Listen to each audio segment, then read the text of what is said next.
Today we're going over the only unsolved skyjacking in FBI history. A man who jumped out of a plane with $200,000 and was never seen again. And the one piece of evidence that washed up 9 years later that made the case even stranger. We're starting on November 24th, 1971, the day before Thanksgiving. Portland International Airport is crowded with people flying home for the holidays. A man in a dark suit and a black clip-on tie walks up to the Northwest Orient Airlines counter. He is calm and unremarkable. Medium height and medium build and somewhere in his mid-40s. He gives the ticket agent a name, Dan Cooper. He buys a one-way ticket on Flight 305 to Seattle, a 30-minute flight over the Cascade Mountains. He pays in cash with a $20 bill. He boards the plane and takes seat 18C in the last row. He lights a cigarette and orders a bourbon and soda. The plane takes off at 2:50 in the afternoon. There are 36 passengers and 6 crew members on board. Somewhere over the Oregon wilderness, he hands a note to the flight attendant, a young woman named Florence Schaffner. She assumes this middle-aged businessman is giving her his phone number. She slips the note into her pocket without reading it. He leans forward and tells her she should read it. She opens the note. It says he has a bomb in his briefcase and he wants her to sit next to him. She does. He opens the briefcase just enough for her to see red cylinders and wires. Then he closes it and tells her exactly what he wants. 4 parachutes and $200,000 in $20 bills. The money must be waiting on the tarmac when they land in Seattle. No marked bills and no sequential serial numbers. And a fuel truck must be standing by to refuel the plane. If any of these conditions are not met, he will detonate the bomb. The pilot radios the ground. The FBI is notified within minutes. Agents scramble to gather the ransom money from Seattle banks. They photograph every single bill before loading it into a knapsack. 2 military parachutes and 2 civilian parachutes are collected. The FBI gives him civilian parachutes because they assume he will need them. They have no idea what they just handed him. The plane circles Seattle for 2 hours while the FBI prepares. Passengers are told there is a minor mechanical issue. Nobody knows a hijacking is in progress. When the plane finally lands the money and parachutes are delivered, Cooper releases all 36 passengers in exchange. He keeps the flight attendants and the 3 pilots on board. The plane is refueled, and Cooper gives the pilots new instructions. Fly to Mexico City. Fly low and fly slow, no faster than 200 miles per hour. Landing gear must remain down.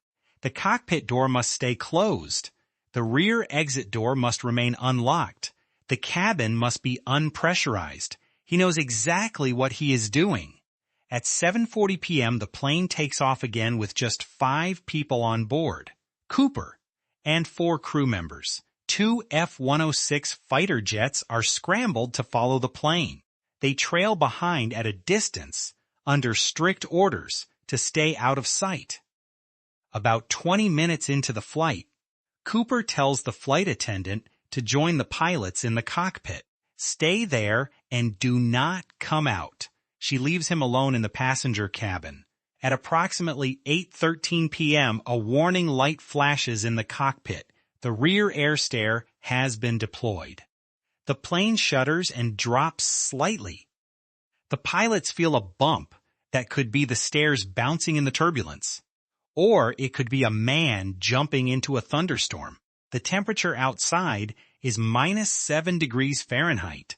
The wind is howling at over 100 miles per hour. The plane is flying over the densest forest in Washington state. Nobody sees the jump. The F-16 pilots never spot a parachute. The plane lands in Reno, Nevada at 10:15 p.m. The rear stairs are dangling open in the wind. FBI agents rush onto the plane. The cabin is empty. Cooper is gone.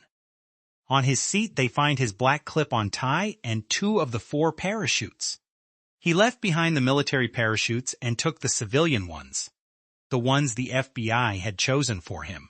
He also left behind 8 cigarette butts and an empty bourbon glass. These items would become the center of one of the largest manhunts in American history. The FBI launched an investigation code named NORJAC, Northwest Hijacking. It would become their longest and most exhaustive investigation ever. Over 1,000 suspects were considered. The search area covered 28,000 square miles of dense forest. The Cascade Mountains in November are brutal terrain. Snow and ice and jagged cliffs and rivers that flow into absolute wilderness. Hundreds of ground teams searched for months. They found nothing. No body and no parachute and no briefcase. Not even a torn piece of fabric on a tree branch. Nothing. And then 9 years later, something changed. In February 1980, a young boy was playing on the banks of the Columbia River. His family was on vacation at a beach called Tana Bar. The boy was digging in the sand when he uncovered something. 3 bundles of $20 bills. They were badly decomposed, but still held together by rubber bands. The serial numbers matched the ransom money. $5,800 in 20s buried in river sand. This discovery was baffling. Tana Bar is miles downstream from the suspected jump zone. The bills would have had to travel through multiple river systems to reach that beach. Some were stacked and some were scattered. Scientists analyzed the bills and the rubber bands. They concluded the money had been buried there no earlier than 1974, 3 years after the hijacking. But how did it get there? Was it washed downstream by the river after Cooper died in the jump? Was it buried deliberately by someone years later? Or was it planted to throw off the investigation? The FBI could never answer that question. In 2016, the FBI officially suspended the investigation. 45 years and no answers. They still receive tips every single year. 100,000 pages of case files sit in storage. And one man with a briefcase and a $20 ticket became a legend, not because of what he did, but because of what nobody could ever prove. Did he survive the jump? Did he die in the forest and fade into soil? Did he walk out of those woods with $200,000 and start a new life? The FBI believes he did not survive. The terrain and the weather and the darkness were simply too brutal. But here is the thing that keeps this case alive 53 years later. They never found a body. They never found a parachute. And the only money that ever surfaced was a fraction of what he took. So somewhere in the Pacific Northwest there is either a skeleton tangled in a parachute or a very old man who has kept a secret for half a century. Which do you believe?